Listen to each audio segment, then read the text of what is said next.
Hello नमस्कार दोस्तों, मैं ऋषभ आपके चैनल एजुकेशन फॉर ऑल में एक बार फिर से आपका स्वागत करता हूं। आज हम लोग एक टॉपिक के बारे में डिस्कस करने वाले हैं जिसका नाम है यूनिफॉर्म सिविल कोड। आज के समय में भारत देश में यूनिफॉर्म सिविल कोड की जो है वो हमारी मौजूदा सरकार है, उन्होंने जो है वो मांग बहुत तेज़ी कर दी है कि यूनिफॉर्म सिविल कोड जो है वो पूरे भारतवर्ष में लगना चाहिए। और हम जो है इस वीडियो में जानेंगे कि क्या भारतवर्ष में ज़रूरी है यूनिफॉर्म सिविल कोड लगाना, या फिर अगर यूनिफॉर्म सिविल कोड नहीं रहेगा तब पर भी यह क्या काम जो है वो कानूनी काम जो है वो चल जाएगा। आज हम लोग जो है देखेंगे कि यूनिफॉर्म सिविल कोड होता क्या है, हमारे संविधान में इसके बारे में बतलाया गया है या फिर नहीं बतलाया गया है, उसके बारे में हम जो है वो जानकारी प्राप्त करेंगे। चलिए अब लोग जो है वीडियो की शुरुआत करते हैं। सबसे पहले हम लोग जानते हैं कि समान नागरिक संहिता आखिर होता क्या है। तो यूनिफॉर्म सिविल कोड पूरे देश में जो है एक समान जो है वो कानून लागू करता है, यानी कि पूरे देश में जो है वो एक समान कानून लागू करेगा। इसमें सभी धर्म के नागरिक के लिए विवाह, तलाक, गोद लेना, विरासत आदि कानूनों में जो है क्या होगी, समानता जो है वो प्रधान है। संविधान के अनुच्छेद यानी कि इंडियन कॉन्स्टिट्यूशन के आर्टिकल 44 में यह बतलाया गया है कि नागरिकों के लिए एक समान नागरिक संहिता जो है वो होना चाहिए। यानी कि आर्टिकल 44 में बतलाया गया है कि नागरिकों को क्या मिलना चाहिए, एक समान जो है वो कानून सबको मिलना चाहिए।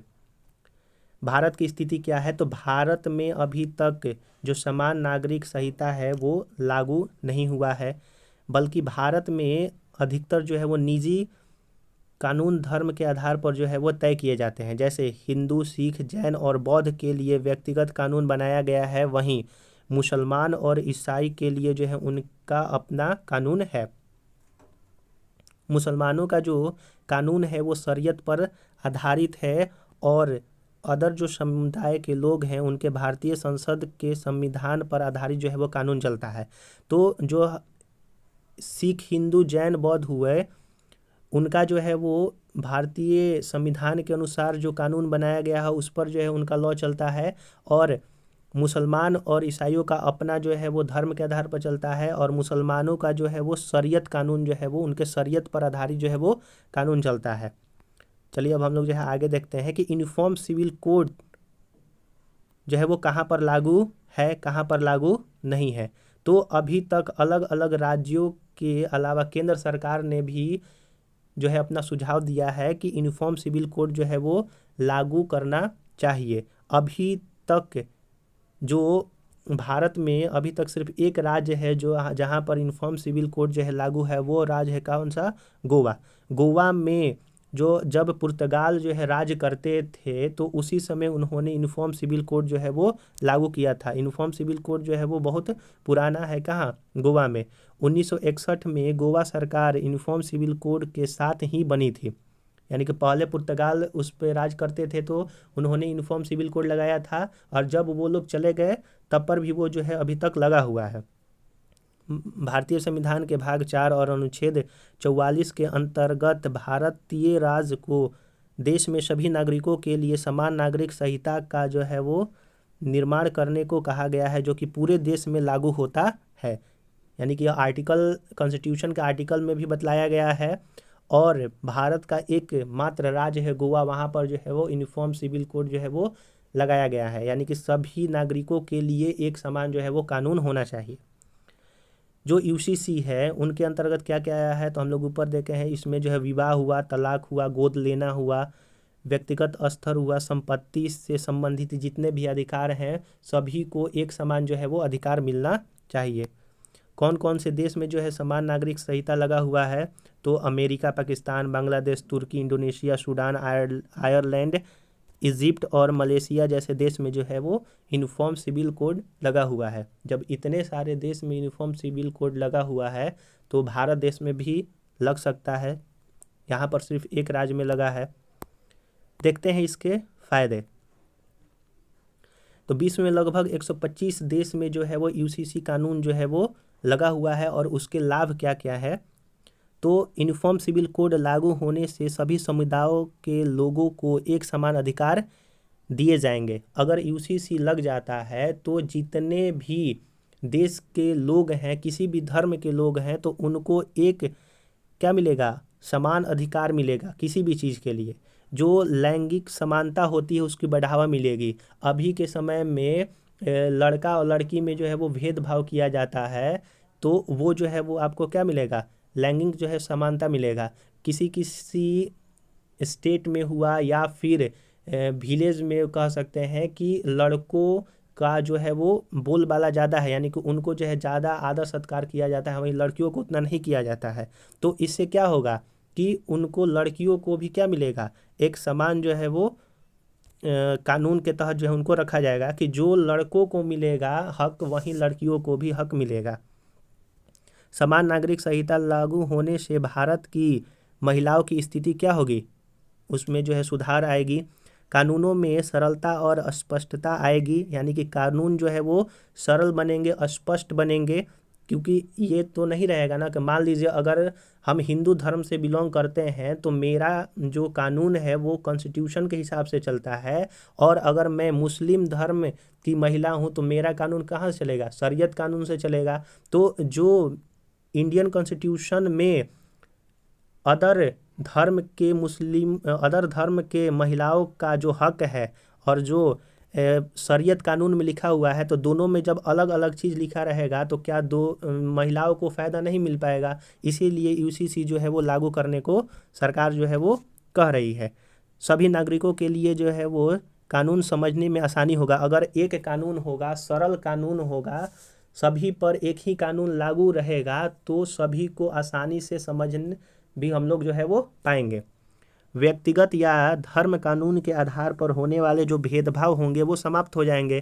कि अगर धर्म पर जो अभी तक भेदभाव होता है तो वो जो है क्या हो जाएंगे, समाप्त हो जाएंगे। कानून के तहत सभी को समान अधिकार मिलेगा। जब एक कानून होगा तो एक जैसा जो है सभी के साथ व्यवहार किया जाएगा। अगर हम लोग स्कूल जाते हैं तो स्कूल में एक यूनिफॉर्म होता है, तो यूनिफॉर्म जब होता है एक ही यूनिफॉर्म होगा, और उसमें जो है वो एक मुस्लिम लड़की, सिख लड़की और हिंदू लड़की है, तो तीनों अगर एक जैसा ड्रेस पहन करके आएंगी तो उन पर क्या होगा, समान जो है, सम्मान जो है वो लॉ उन पर भी लागू होगा। कि सभी को क्या होगा कि आपको एक ही जैसा ड्रेस पहन कर आना है।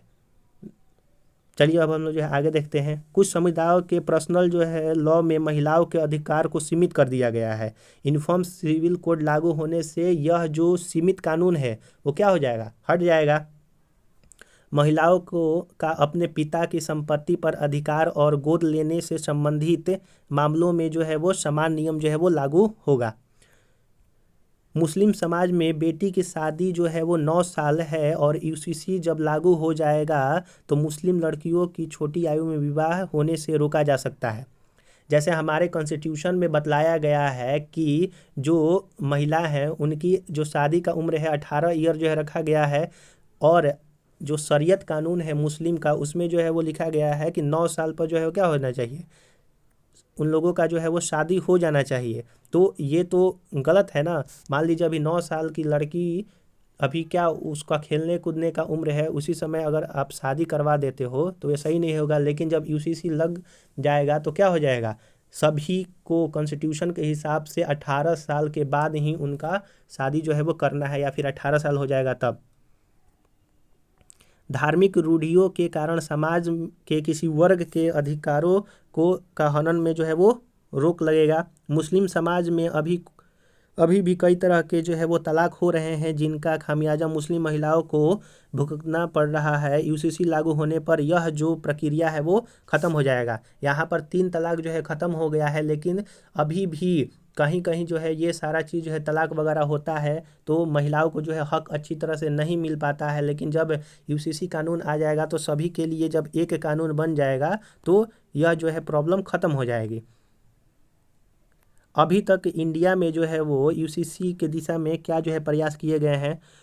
1954 के विशेष विवाह अधिनियम के तहत किसी भी धर्म के नागरिक को विवाह की अनुमति दी जाती थी।